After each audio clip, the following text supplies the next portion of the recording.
Bom, gente, hoje a gente vai falar sobre o sistema de numeração decimal, né? Principalmente no uso dele para números entre 0 e 1. E o nosso sistema de numeração tem muitas qualidades, né? E será que ele tem algum defeito? Bom, se a gente pode considerar como um defeito o seguinte: o mesmo número pode ser representado de modos diferentes.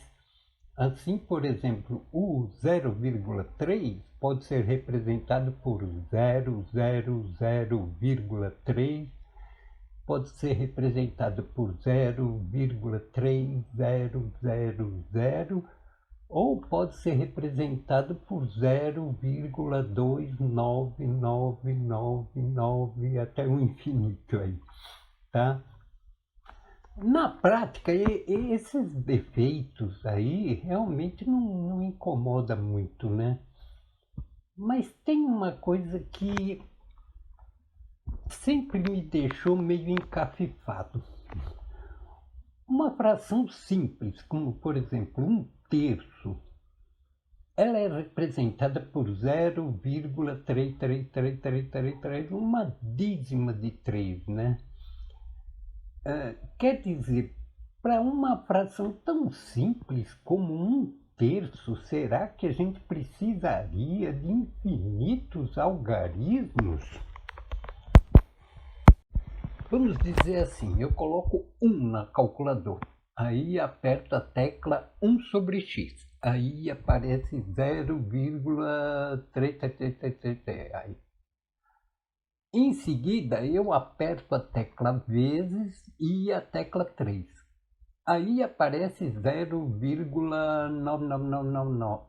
E não aparece 1 como seria de se esperar, né? Então, quando a gente faz algum programa nessa calculadora, o programa pode quebrar em algum ponto, como já aconteceu comigo várias vezes, né? Por exemplo, -1 elevado a 1 é igual a -1. Mas -1 elevado a 0,9999 é um número complexo e aí o programa pode quebrar, tá? A gente sabe que 1/2 é 0,5, 1/5 é 0,2, 1/4 é 0,25, 1/8 é 0,125.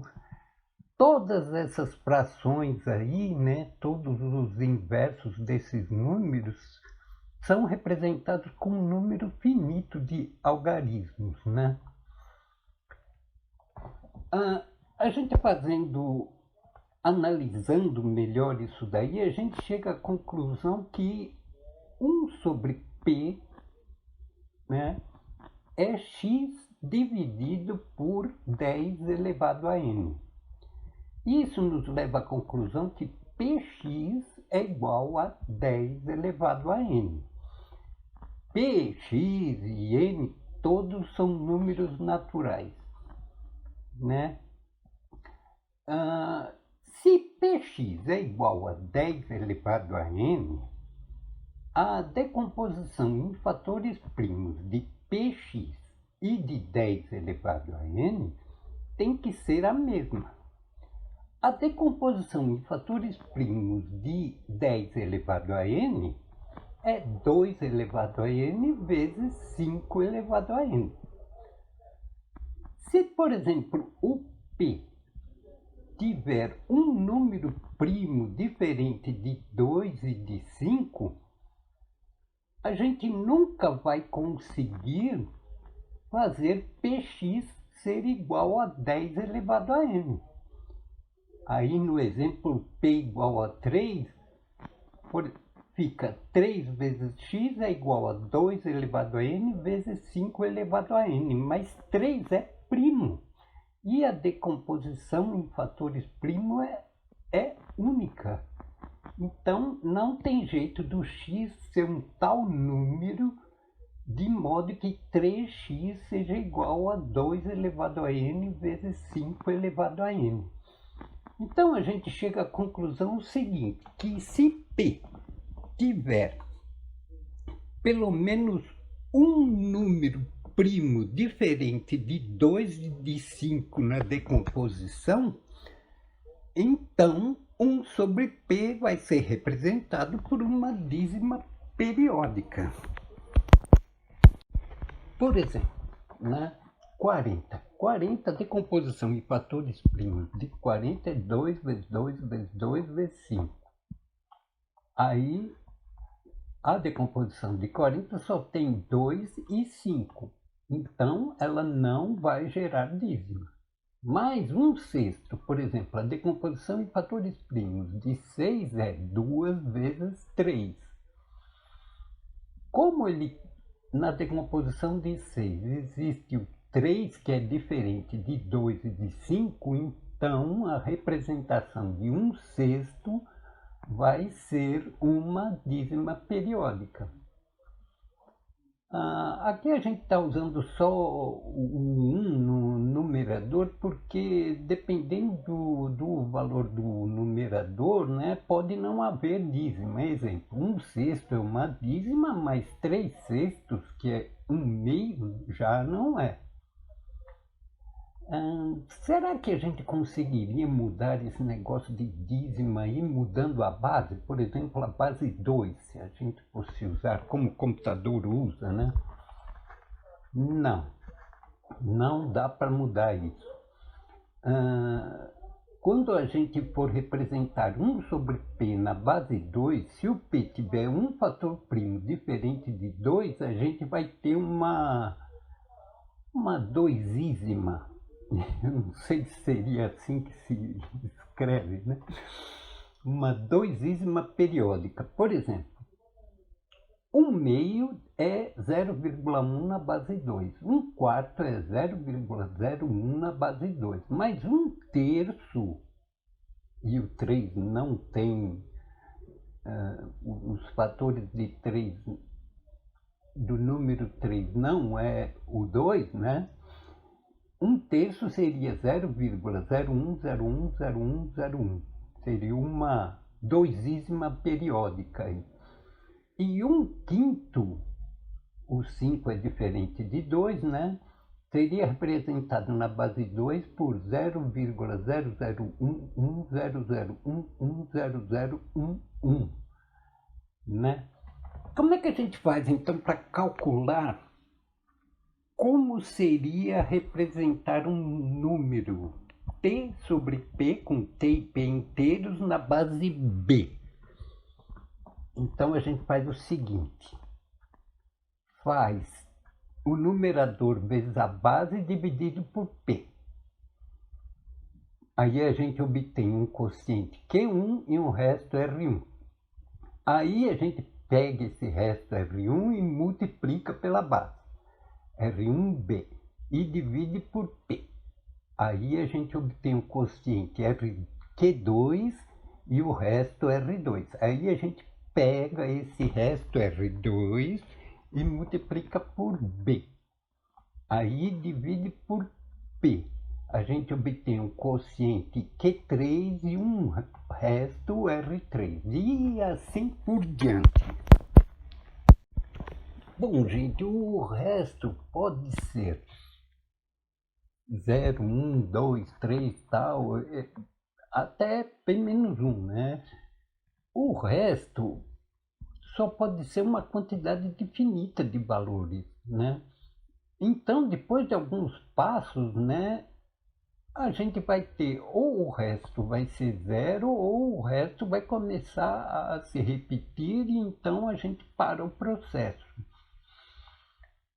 Por exemplo, aí no exemplo da página anterior, se R3 for igual a 0, então T sobre P seria 0,Q1, Q2, Q3. A gente vai pegar os quocientes.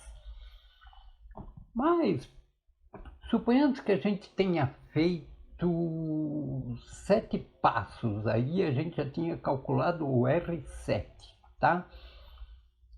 O R7 poderia ser igual a R1, poderia ser igual a R2, poderia ser igual a R5 ou qualquer outro R, né? E aí a gente teria que dar uma receita para cada um desses casos aí, né?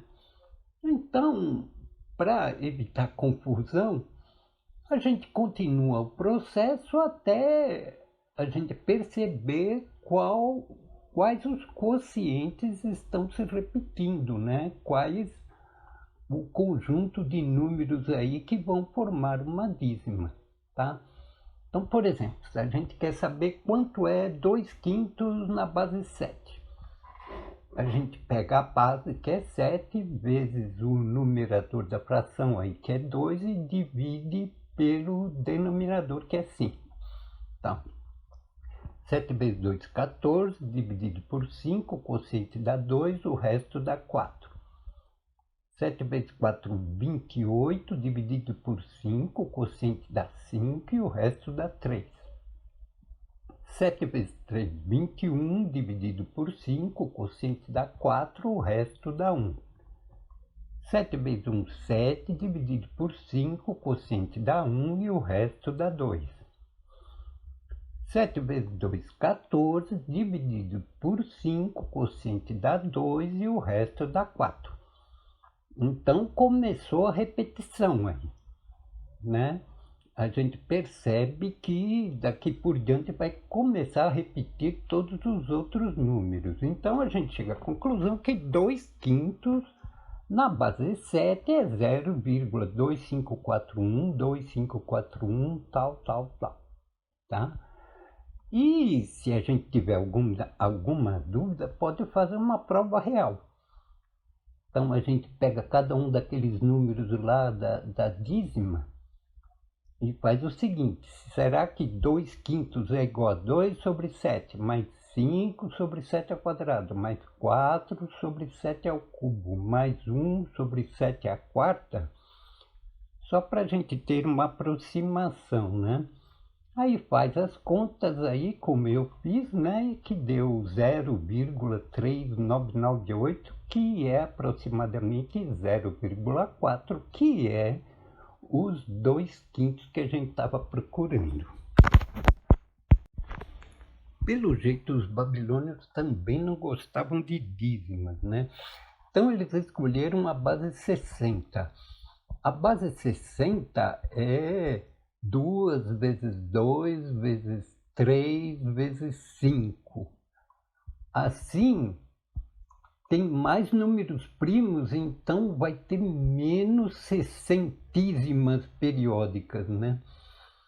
Então, por exemplo, 1 sobre 2 não é dízima periódica, é 0,30. 1 sobre 3 não é dízima periódica na base 60, é 0,20. 1 sobre 4 não é dízima periódica, é 0,15. Tudo isso na base 60. 1/5 é 0,12. 1/6 é 0,10. 1/10 é 0,06. Tudo isso na base 60. Mas os babilônios não conseguiram escapar do 1 sobre 7, que é 0,83417,83417,83417. Isso daí é uma sescentísima periódica, né, gente? Então realmente não adiantou muito mudar a base, porque em alguns casos cai, né? Vai ter que usar dízima mesmo. A pergunta seria o seguinte: seria possível criar um sistema no qual todos os racionais fossem representados por um número finito de casas decimais? A resposta é sim. Nós vamos ver em algum outro vídeo aí, né, como que isso seria feito. Tá bom? Então, gente, muito obrigado e até outro dia, se Deus quiser.